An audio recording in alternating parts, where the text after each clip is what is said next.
Councilman Griff III in the house again to do the doggone thing. I thank y'all for tuning in. I definitely appreciate you. I don't take it for granted when you choose to tune in and watch this show. You can be doing any number of other things, but you chose to hang out with us. The first thing I want to remind you of is there are two Malcolm X celebrations going on. The first one is going to take place on May 18th. May 18th at the Hartford Public Library. It's on a Saturday from 12 to 5. Okay, so and there are going to be some performers and a panel discussion and some other guest speakers, including Minister Naeem Muhammad and others. So there'll be a panel discussion and some other things going on. But this is going to take place Saturday, May 18th from noon to 5 o'clock at the Hartford Public Library, downtown Hartford. This is another Malcolm X celebration. And then there's the one that I'll be participating in on Sunday, May 19th. And that program, the doors open at 4, the program starts at 5. And we'll be talking about the illusion of progress for black people in America. And that is at the Kabbalah House. Sunday, May 19th, the Kabbalah House, 1023 Albany Avenue, Hartford, Connecticut. Doors open at 4, program starts at 5. And we'll be talking about the illusion of progress for black people in America. And again on Saturday, May 18th, there'll be a Malcolm X celebration at the Hartford Public Library from noon to 5 o'clock, downtown Hartford. And like I said, there'll be, I think, performers and a panel discussion, guest speakers. It's gonna be a lot going on. So those are two things that I know of that's going on in Hartford that are celebrating the life of Malcolm X. So I just wanted to clue you in on that so you can put that down on your calendar and make sure you come out and check both events. And then of course the Taste of the Caribbean, first Saturday in August.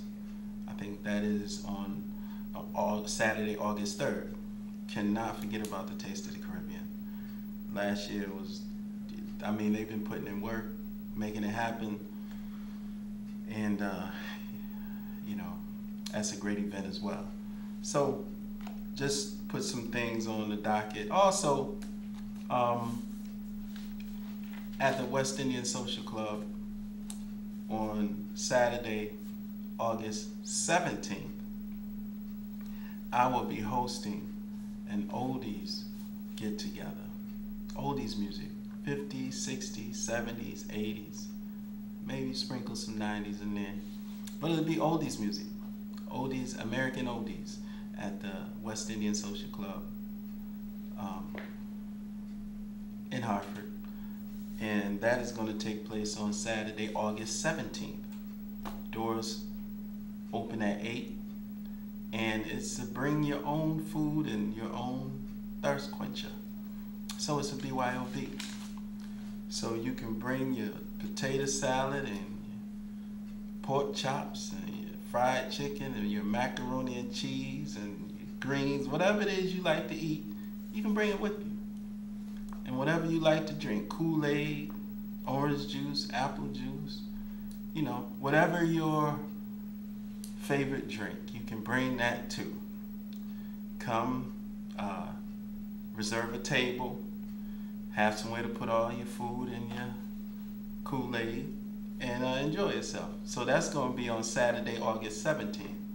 American Oldies get together, BYOB, and we're going to have a good time. So put those things on your calendar. And then also July 20th, I think it's July 20th, the Harlem Book Fair. I'll be doing a presentation at the Harlem Book Fair on effective communication workshop, and That's going to be cool too. So some things coming up. I just wanted you to put those things on your calendar so that you'll have them in mind and make them options for yourself to see what's going on. So back to the subject at hand. Last week I talked about a little bit about Jackie Robinson. And you know, the movie is out and I have some questions. And for those of you who are sensitive, you might want to turn the channel. Don't get your hackles all up. You know, take your pills for your nerves, whatever you have to do, but I don't want you to get yourself all worked up and excited, because it's not good for our heart and you know, our blood pressure and all of that kind of stuff.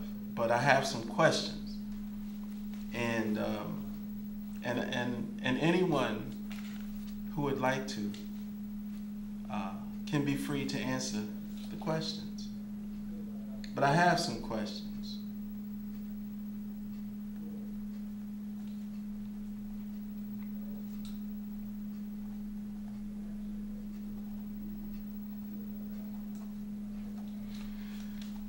So the first question I have is, I would like for somebody to call me and explain to me what is heroic about being spit on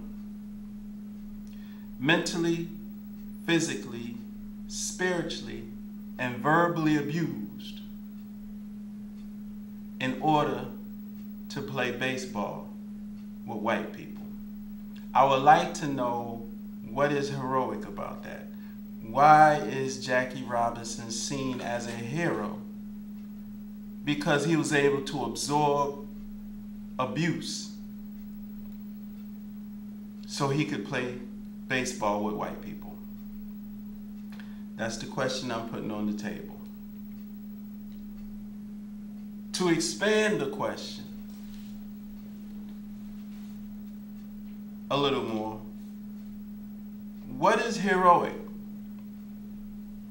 about sitting at a lunch counter and eating food laced with urine, feces, and all other manner of foul things in order to be able to eat lunch with white people? What is heroic about that? What is heroic about sending your 5-year-old to school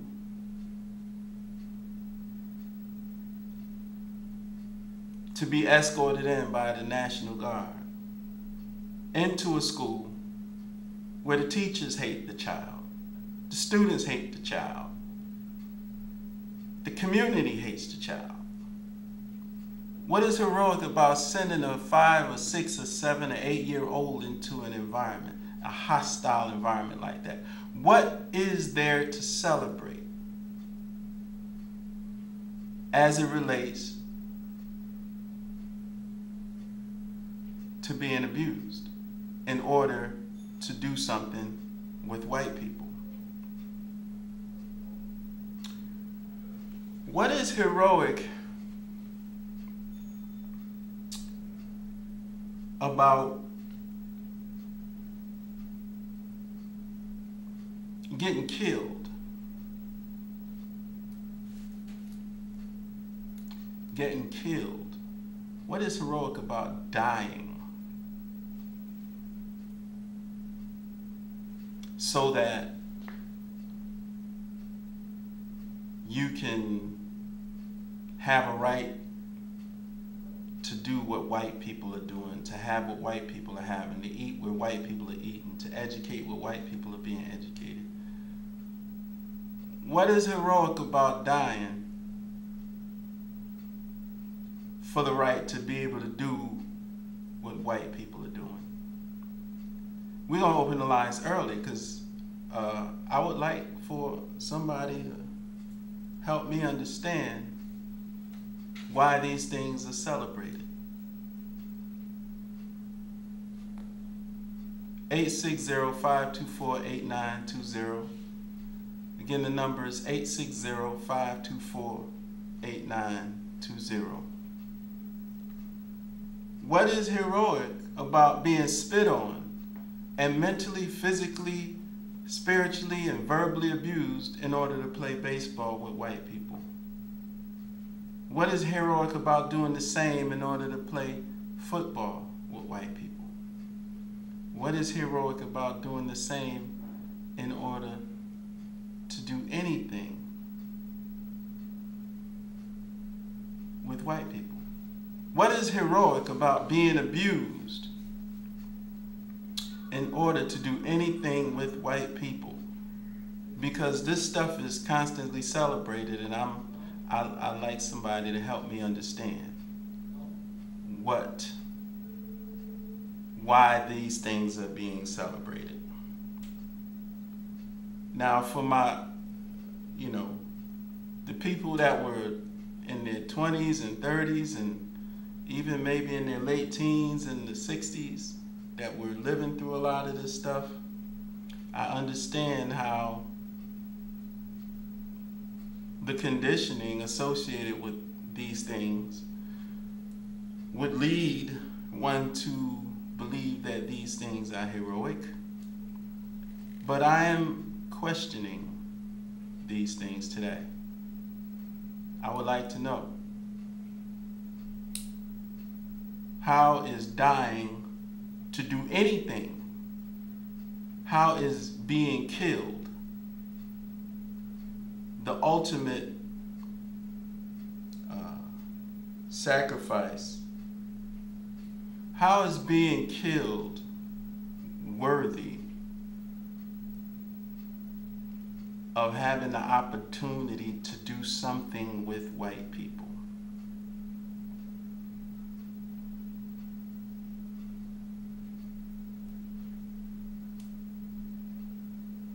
And there's some heavy-duty psychology associated with this.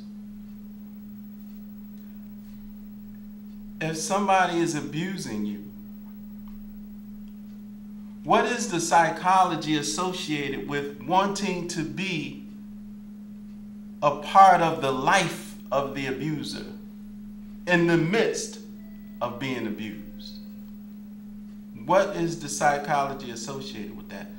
Somebody help me understand that, because this thing is, it might be is something that I'm missing, and I need some assistance.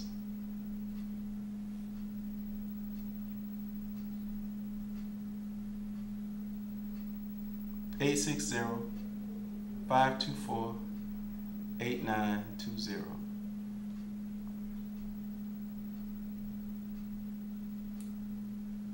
Now, the movie Jackie Robinson is out. I'm sure a lot of people heard about the movie. A lot more even went to see it.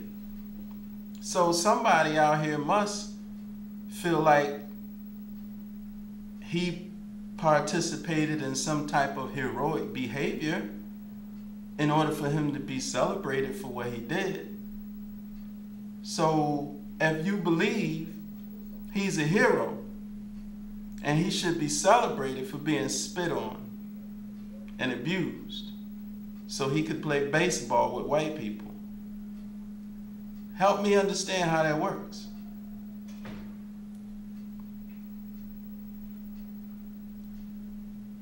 When we were doing the marches in the 60s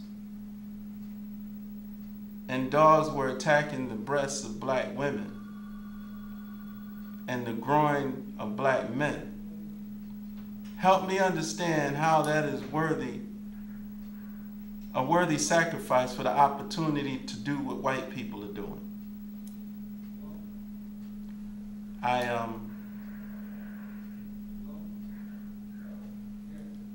I need some assistance because I'm missing it. It could be because I'm raised in a different era or something. Maybe I'm coming from Mars or something. I don't know, but I need some assistance as it relates to understanding this behavior that's being defined as heroic. Yes, caller, make it plain. Yes. How are you, my brother? All right. I heard your questions, and I really, your questions are very profound. But there's only one little problem. I believe most of your listeners truly don't know the meaning of the word hero. So if you just hit some light on the word hero, I guess you might get a call, because people misuse and misinterpret the word hero. But your questions are very profound, they're very logical, and I love them. I'm waiting to listen. Okay. So I'll take care of here, because I want people to get understand of the word hero and what it means, and then they'll truly see that your questions are right on point. So I'll take the answer over here. Okay, thank you very much for the call. Okay, how is it worthy? How is it worthy or worth our while, or how is it valuable to us to be spit on verbally, mentally, physically, and spiritually abused in order to do anything with white people? To be killed. How is our life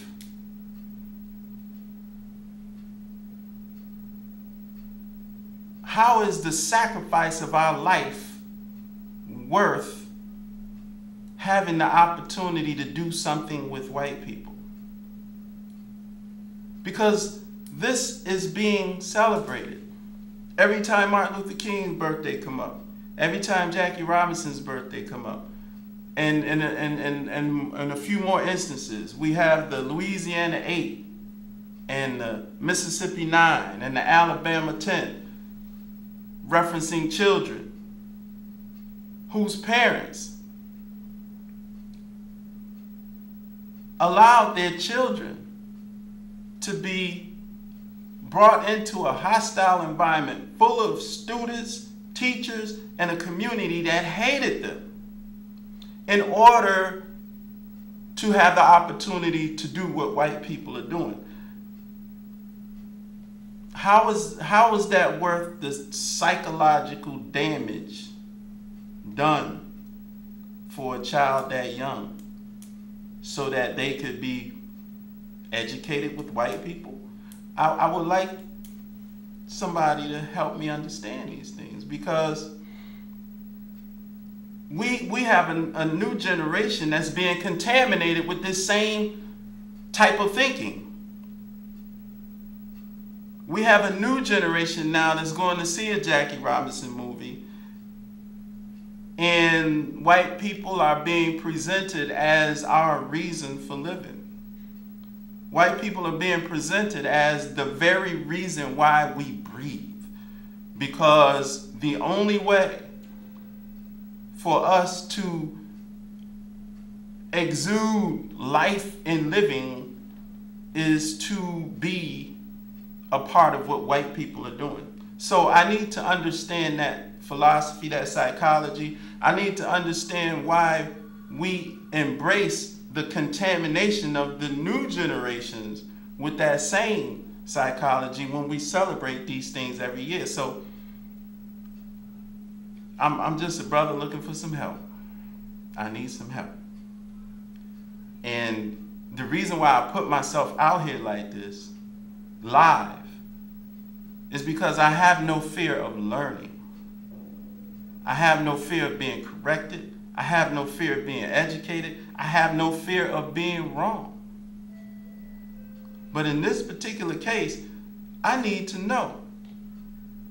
I need to be made or helped to understand this behavior that is going on with black people in America in particular. And then there are black people in other countries who are also establishing white people as their reason for living, as their standard for everything that they do. And we're contaminating people in other countries every time we promote eyes on the prize.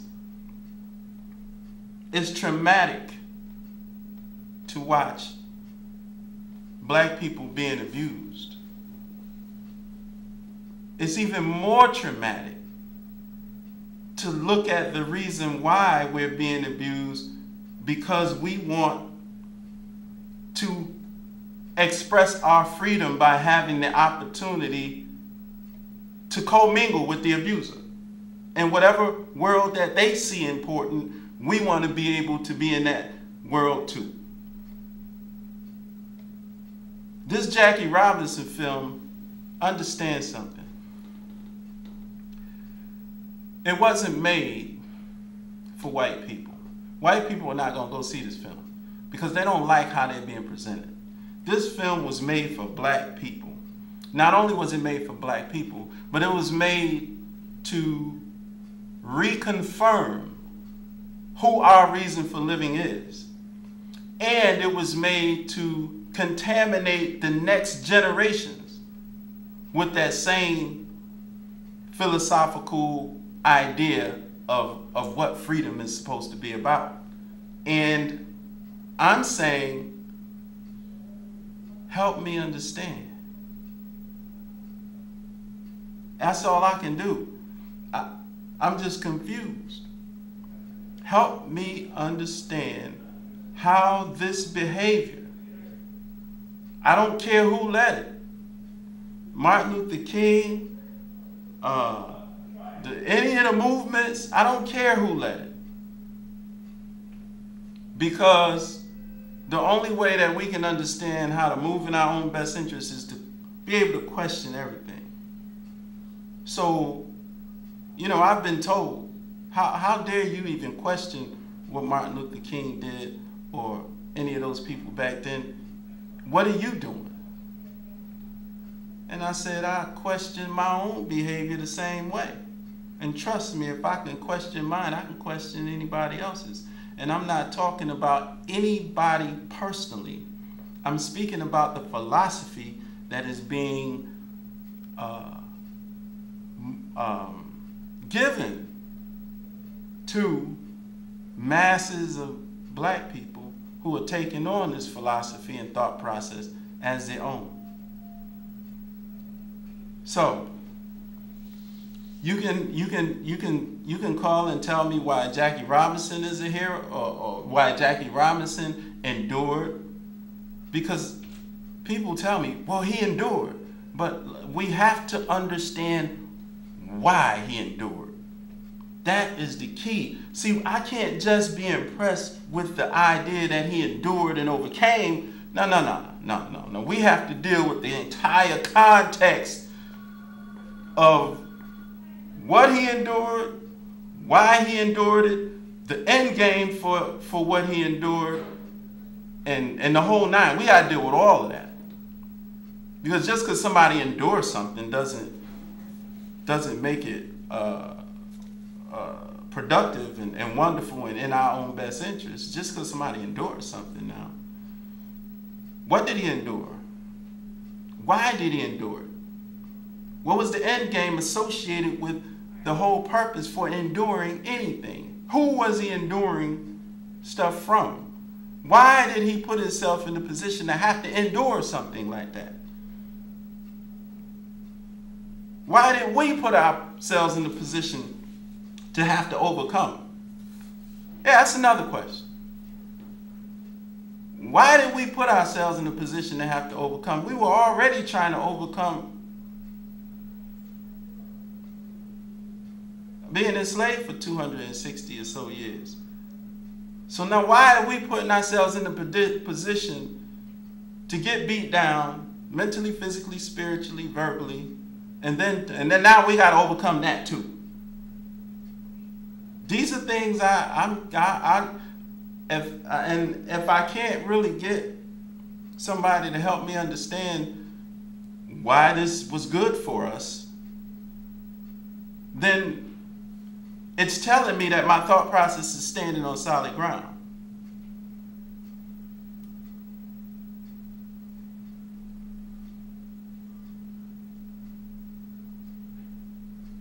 I ask people today, would you send your 5, 6, 7, or 8-year-old into a building to be educated while being escorted by state troopers,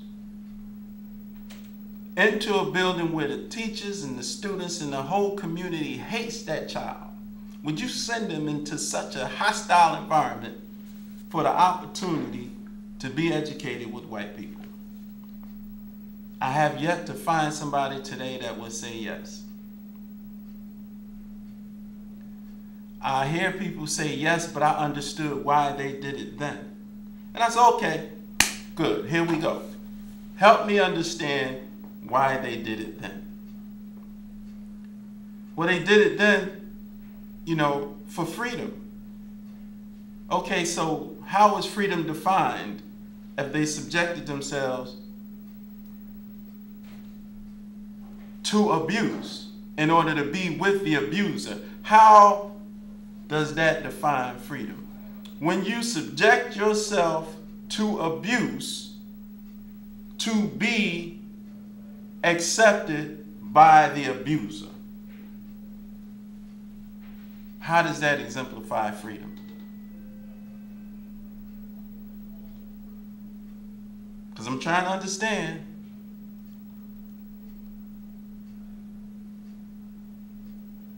Well, we wanted the right to be able to be educated wherever we wanted to be educated.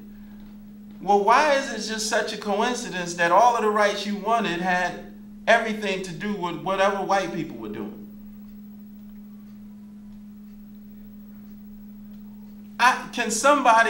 I have another question.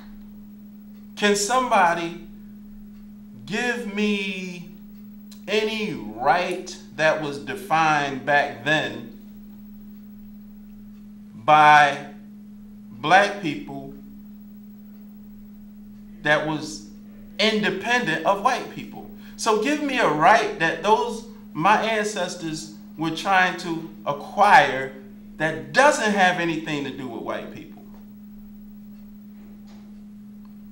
Because there are all kinds of wonderful things associated with life that we could have wanted to be able to do that didn't necessarily have to mean that we had to be abused by the people we wanted to be accepted by to show that we were free and had some rights. This rationale, I'm flipping it all the way around everywhere I can to try to make it make sense. And it hasn't. This is why I'm bringing it to the table tonight, because I've been working on this thing. This Tonight Show is really the culmination of years of thinking about this and trying to understand how that works. When I watch that doggone Eyes on the Prize, there's one particular scene where this man is standing, his back is against, it's almost like he's either standing against a train or he's standing against a wall or something, man. And this white cop comes up to him and just swings on him for no reason. And this brother was just like, F it. And he just started fighting back with everything he had. He was taking them damn swings from them sticks, but he was giving some too. He was like, yo, this is not going to be a one-sided ordeal. You're going to be taking some chances up in this piece too. Every time you take a swing with that stick, you're going to take a chance on catching one as well. And I just felt everything in that dude. I mean, I felt everything in that dude, man. And that's when I really started asking myself, why would our people put themselves in the position we already catching a bad one just for being black? How do we enter ourselves into the fire? We go from the yellow-red fire into the blue fire and define the people who are waving the blue fire as our standard for what's going to determine whether or not we free. Now they got the blue fire on us now, because not only are we already in a hostile environment, but now we're subjecting ourselves to physical abuse and death so that we can be a part of whatever they defined as their reality. We have defined that as our freedom. So help me out. Help me out. Help a brother out. Help me understand how our behavior, and I'm not talking about the behavior of white people.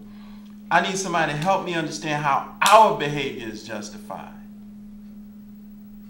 How do we put our life on the line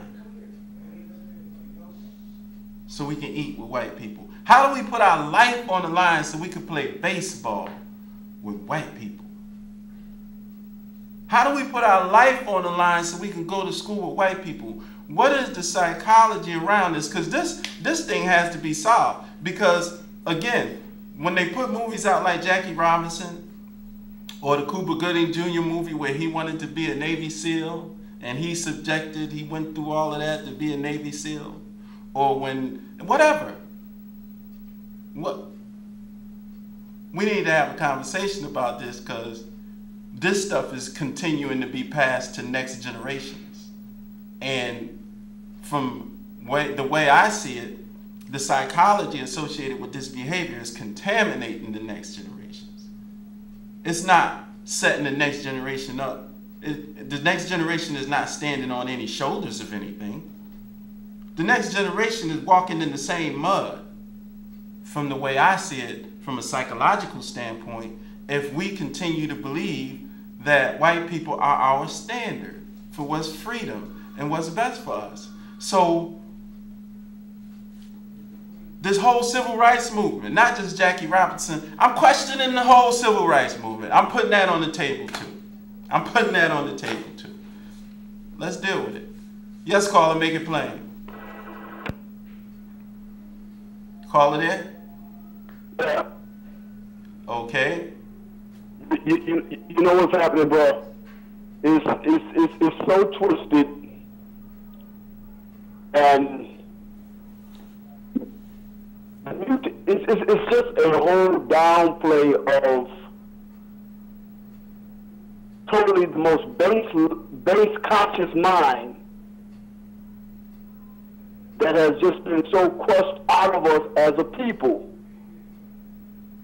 And in the process of that, there's nothing to go on. You understand? They haven't seen anything from generation to generation leaving any type of strategic stuff that used to exist. For civil rights, which was the integration of all that stuff that was once separated from the whole structure of things, there was a people who were structurally in place with each other. When that was annihilated, then you had the influx of all that connectiveness totally eradicated. That was the play that they wanted to infuse all that was once available for each generation to build on and see from, no longer function. So in the process, it's people like yourself and other conscientious beings who bring the mindset for them. And in the process, you got to make them aware of how this thing has moved from one conscious mind to the lowest conscious mind. And at the same time, Alphonse, there is no eldership that we used to reverence anymore, see? Back in the day, people reverenced the eldership. Well, what's happening now is this same psychology, there's an attempt to infuse the new generations with this same psychological thinking, this same idea of is something to honor when you set yourself up to be abused in an attempt to be accepted by the abuser. There's a psychological standard that's identifying that as honor, and I'm questioning that. You know what it is, man? This is from my own perspective. This pot that we've been placed in, the heat is on, all that other stuff has been thrown in there, and for us to survive, what we call surviving, which ain't even living, is just get up and go through it, or stay in it and let them put the sauce on you and stew you right on down. That's what's going on, man.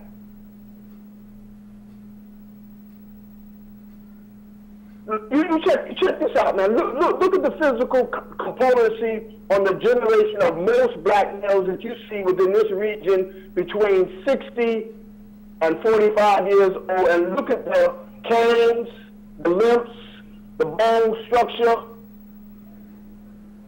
You know, they're in walkers, they all broke down. You didn't see that when I was a younger man at 15 years old. You didn't see a man 50 years old in that condition, bro. Why is that? Why is that? Why do you think that's the case? You know why, man. You conscious, you wait, you know what's happening. I would like for you to tell me what you thinking. This is genocide, bro. Genocide from where? From a psychological thing? From a physical thing? Well, first of all, no. It's a spiritual component connected to the physical form,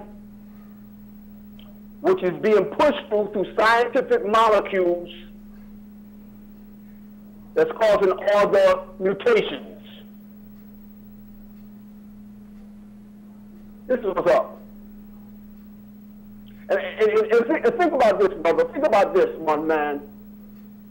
All of the bombs that's been planted already in this hemisphere, that haven't even been released to activate the real chemical stuff that's inside of them.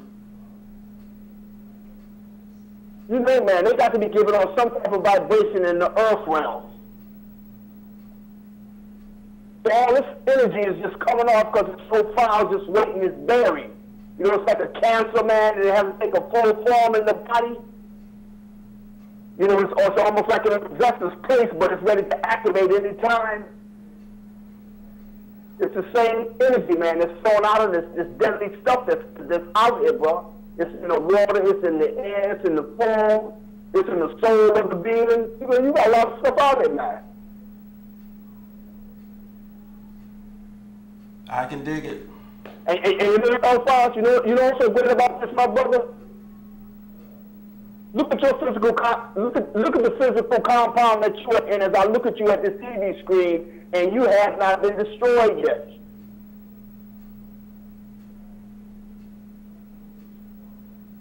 You've been sick already, man. The fact that you've been surviving through this mayhem, and your conscious mind is still vibrating on this level.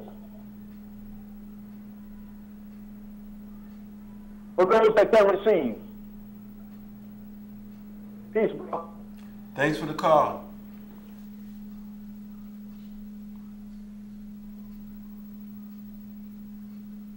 I'm really shocked. Because I thought sure somebody was going to call and defend this behavior and help me understand it. But I'm also thinking that I must be on some pretty solid ground with my thought process, because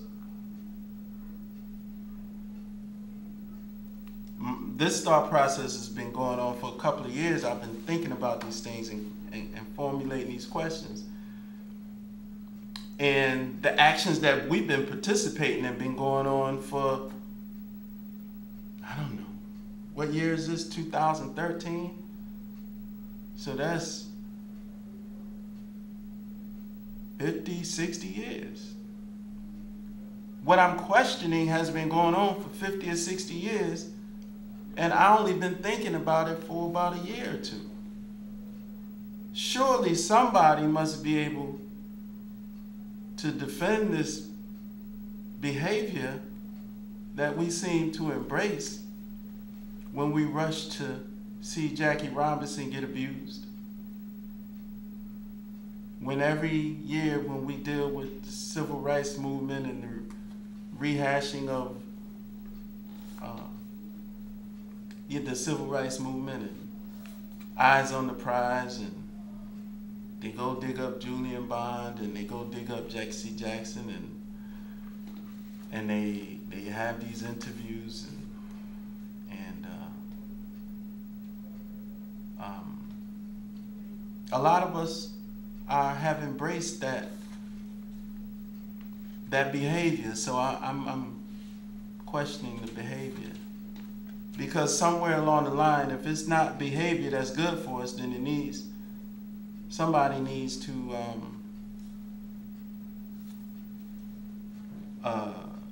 share another perspective that'll begin to move us in a different direction. And that's all I'm doing, is I'm sharing a perspective, but I'm sharing it by also asking questions. And for somebody that can validate this behavior, the line is open.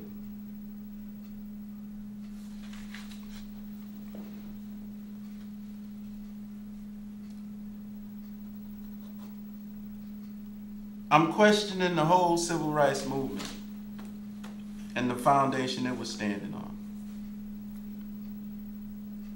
Because I want to know, how does civil rights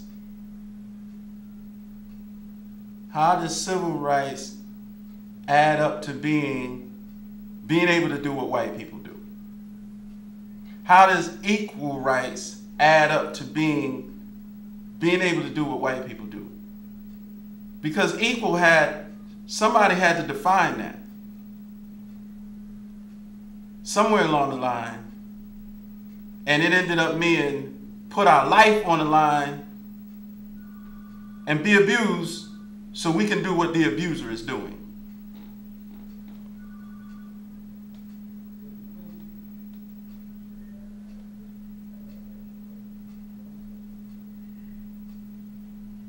Yes, caller, make it plain. Yes, caller, make it plain. Hey, how you doing? All right. I'm enjoying your show, but I think that as time progresses, the Jackie Robinsons, the Martin Luther Kings, the Sojourner Truths, the Harriet Tubmans, they give us choice. I think it was said at the time when it was the Million Man March that they were going to bomb them if all these blacks got together, or even the ones that were Christian, if they went, it was rebellion against Christianity. But I think they all got together in unity to advance the black struggle. I think the Jackie Robinsons, they made it possible, I don't know about baseball, but for your Michael Jordans or for your Kobe Bryants and whomever else, for them to be millionaires by dribbling the ball. I think even in that choice, your P. Diddy's and your Tupac's, and when our first name was Boy and last name was Nigger, we found it offensive. They made millions off it by calling each other niggers. I think when the opportunity to go to the school of your choice, that for some of us it depends on what our upbringing was and what we value, our value system, who would sell crack to a people that have already been enslaved and enslave others into that industry of recovery, homelessness, and the jail and the penal system and all those other things. Some of us that participated, not necessarily in integration, but if you went to Compep or Upward Bound, That was part of the Peace Corps, was the war on poverty. You just didn't do it with white folks. They just had you do it with the upper echelons of Negroes. So even in what you're doing, wearing dreads, being an entrepreneur, wearing an ankh, if it had not been for Martin Luther King or Jackie Robinson and all of those that came before us, you wouldn't be able to sit there and do what you're doing. Well, I question that also. Because how do you know that I wouldn't be able to sit here and do what I'm doing? See, there's this general conclusion that everybody's making, like if Jackie didn't get abused, if those people hadn't lost their lives during the civil rights movement, I wouldn't be able to sit here and say what I'm doing. I'm saying that's not true. We don't know what I'd be able to do. And I'm also saying it's quite possible I would be much further along. It's possible that I would be owning ABC or NBC or CBS or the BNN, Black News Network. So what I'm saying is it's possible that not only that, it's possible that I might not even have any interest in owning a television station. It's possible that I might not even have any interest in playing sports. It's possible that black people on a whole would not have any interest in playing at all. It's quite possible that we would have spent our time understanding that we needed to recover from 260 years of colonial contamination. So it's quite possible that we may have totally withdrawn ourselves from all form of entertainment because we needed to focus on recovery. So I'm not one who accepts the thought process that says if those guys didn't die during the civil rights movement, if Jackie Robinson hadn't got spit on and got verbally and physically and spiritually and mentally abused, I wouldn't be sitting here today. No, that's not an accurate conclusion. We don't know. It's quite possible that we could be far better off and further along in our recovery if they didn't do what they did. So it's not automatic. They didn't put me in this chair. They took some actions, and today I'm in this chair. But it ain't necessarily a fact that they took the best actions that could bring about the best future and move us in a way, progressively in a way that worked out in our best interest. We can't assume that what they did automatically did that. What we can do is think about it in real terms. Why was this behavior going on? You know, it's almost like, well, I get back to that. Yes, caller, make it plain. Yes, caller.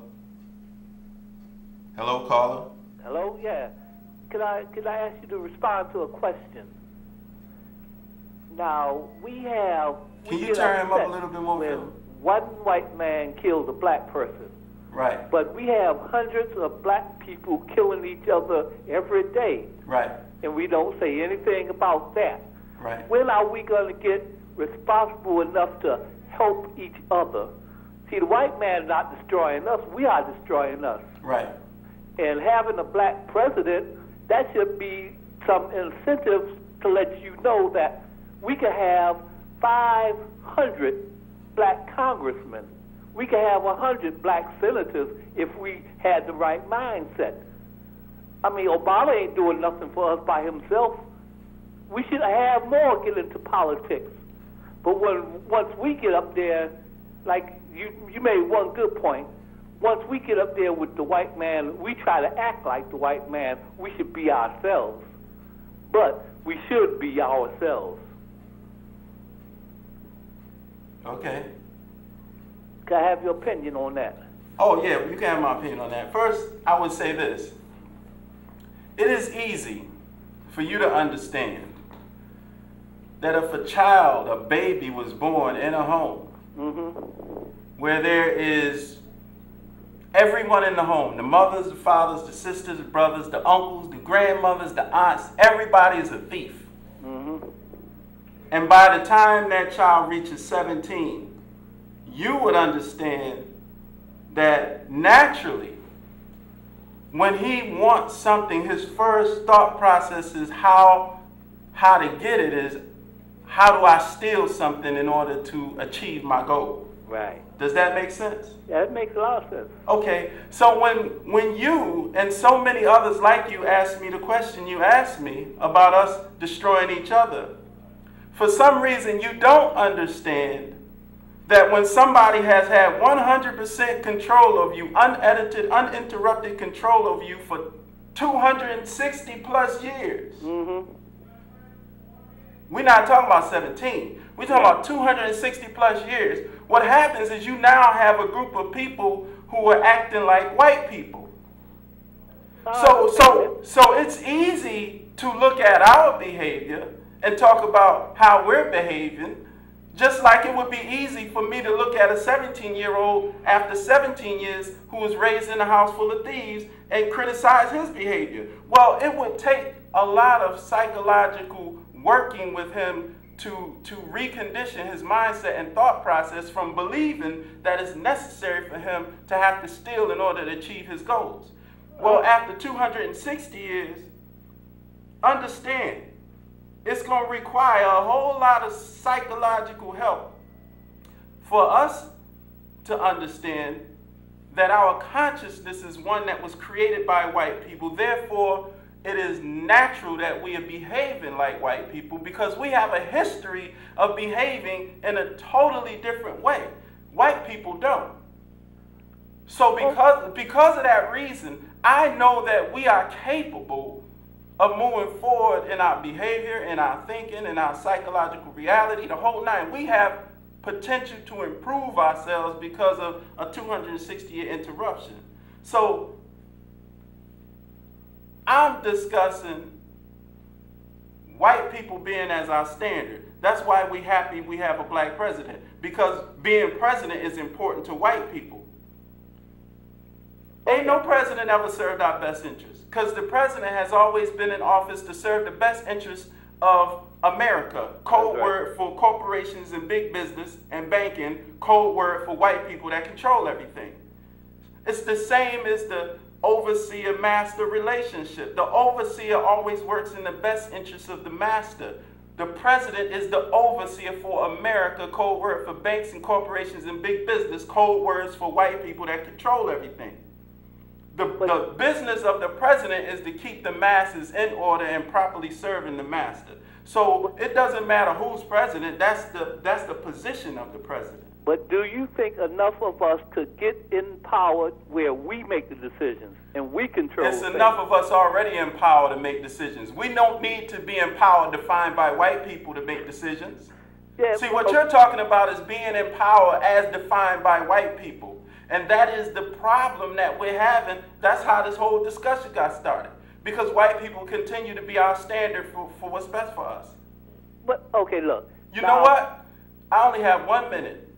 Okay. We're going to continue this conversation next week. I would like for you to tune in and call in, and we could pick this up, okay? Okay, all right. All right. Thanks for the call. So,